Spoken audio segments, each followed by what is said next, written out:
Yeah, the old boat was an Aluminacraft 1236.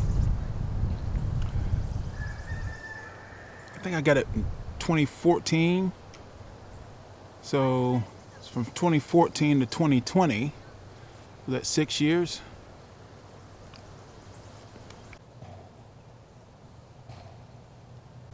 It's a tired old boat, you know. Oh boy. We got cracks, we got dimples, we got dings.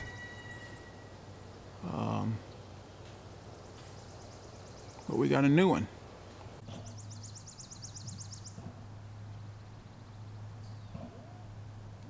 We have an Aluminacraft 1436. 2 feet longer, more buoyancy, may be able to take someone fishing with me from time to time. Everybody wants to know what motor am I going to put on it. Well, I'm going to use the same motor I've had, my little 6.5 horsepower mud motor. Question is 6.5 horsepower enough power to push a 14-foot boat?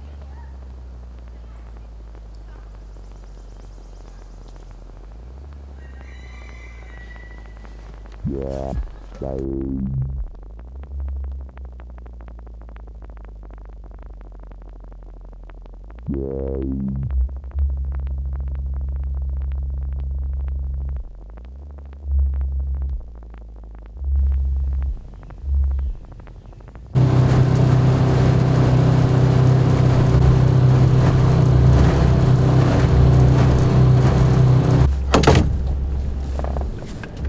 One brim.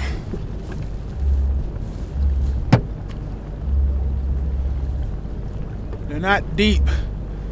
They're in those rocks by the shore. They're warming up by those rocks to try to stay out of all this current.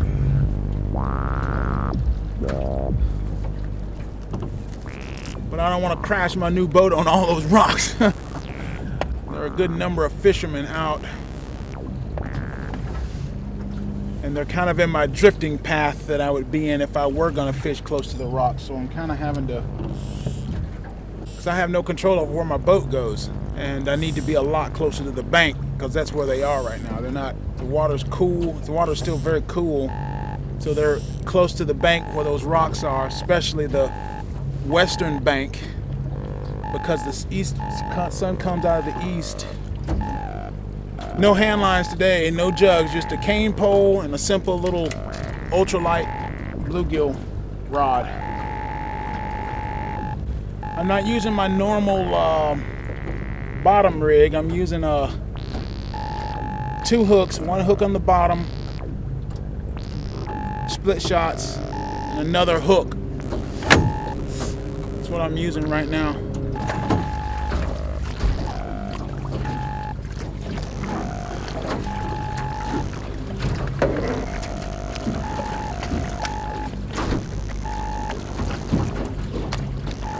It's a little sunny. We're about to get dashed on these rocks.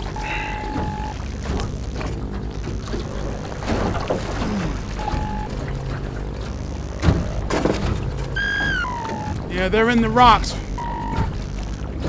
They're definitely in the rocks. All right, fellas, we got some hard news.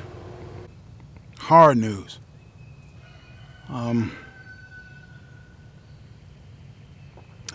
City of Tuscaloosa is going to move to a 24-hour curfew. This coronavirus is serious, guys. This ain't no joke. There's only so many beds in the hospitals.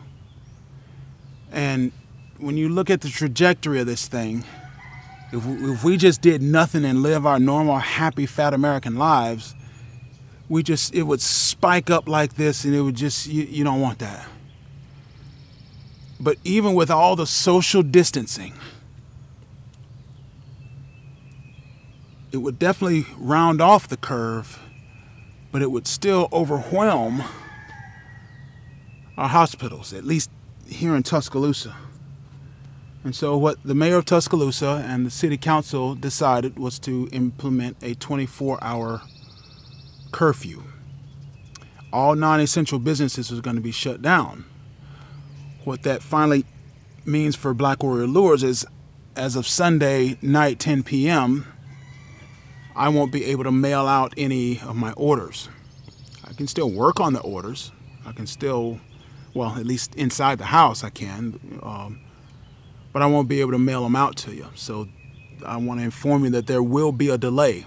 The curfew is formally in place for 2 weeks, essentially 2 weeks. They're going to reevaluate it, the situation, well, on a daily basis, but make a formal decision by April 11th, whether or not they're going to lift the curfew or keep it in place longer. Just depends. I mean, there are times in history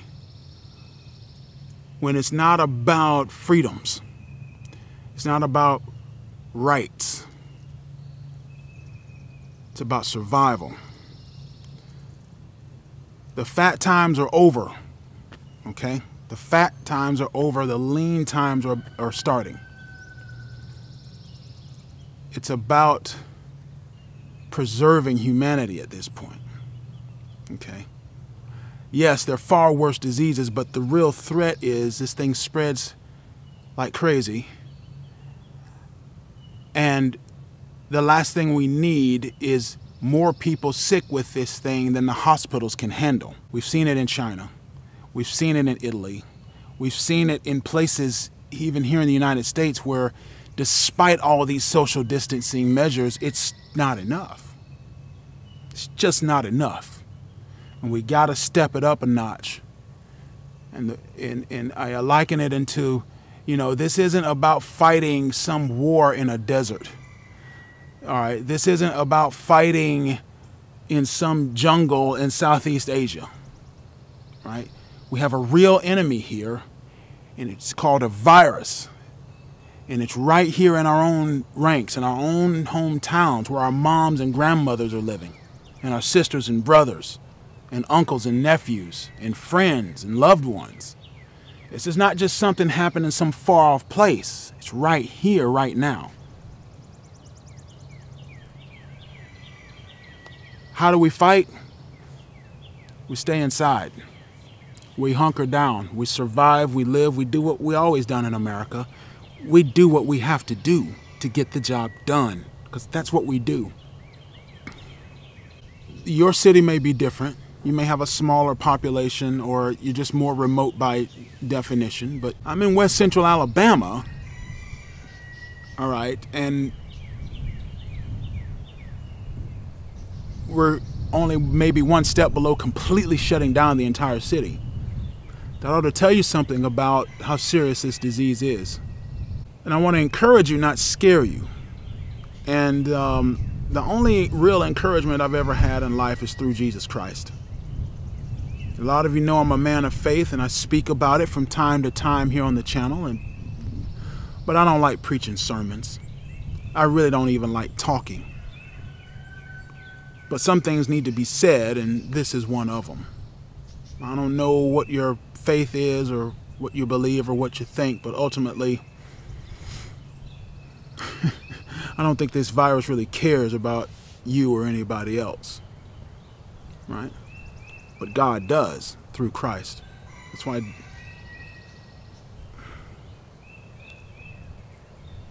it's a much longer story than we have time here, but you know, a lot of people, they want to, they're infringing on our rights. Okay, go out and get the virus. But the moment you infest my mother with that virus, or my friends, or the people I love, or even myself, what does that make you? Knowing that you've not done what you could to stop this thing. In some places they call it manslaughter, right? That's how seriously I'm taking this. So please, stay tuned to your local health department, wherever that is. Stay tuned, you know, don't watch the news all day, every day. Just tune in maybe once a day. In fact, I didn't hear about this until late last night, early this morning, when I woke up for men's prayer. We're doing that online, right? I didn't find that out until I woke up this morning, but that's okay. If there's any shocking news, you'll hear about it. This disease is one of those rare, once-in-a-century diseases that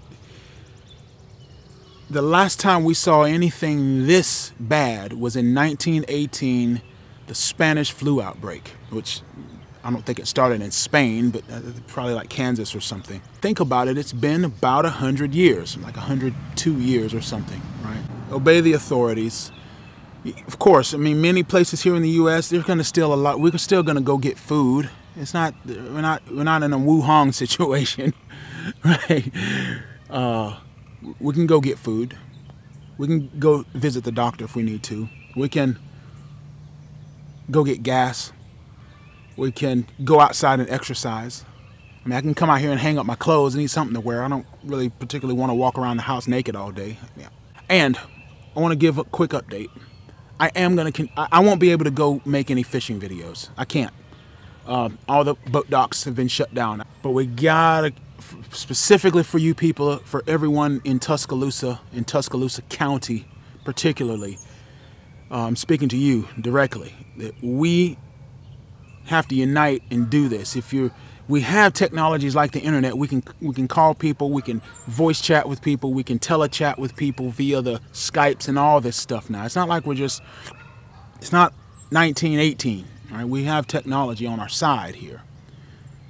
And just pray for our healthcare workers that they're under they're under more pressure now than back in 1918. It's going to take a long time to make vaccines for this thing. It's not going to happen overnight. It might take a year or two, maybe even longer. Who knows? They maybe have a vaccine tomorrow. One thing, a person generally needs a gallon of water per person per day. The water supply here is clean, very clean. But I do have some reserve water. So go out and get you some reserve water. If you're going to go buy things, don't go buying Mountain Dews and stupid things that are not going to help you survive. Buy things that are going to help you survive. I don't understand that. I see people buying Mountain Dews. We've lived such a life of luxury here in the United States that people, quite frankly, don't know how to suffer and don't know how to survive. And that's sad. But we're about to learn. But stay tuned. I'll still be bringing videos from inside the house, fly tying videos, fishing talk videos. I can still do that. And anybody wondering, God's still in control of the world. It's not any clue to, it's not some surprise to him. And again, there's been way worse viruses throughout human history. It's considered a blessing that this virus is not as bad as the others. And we have doctors working around, they're just working 30 hours a day, pun intended,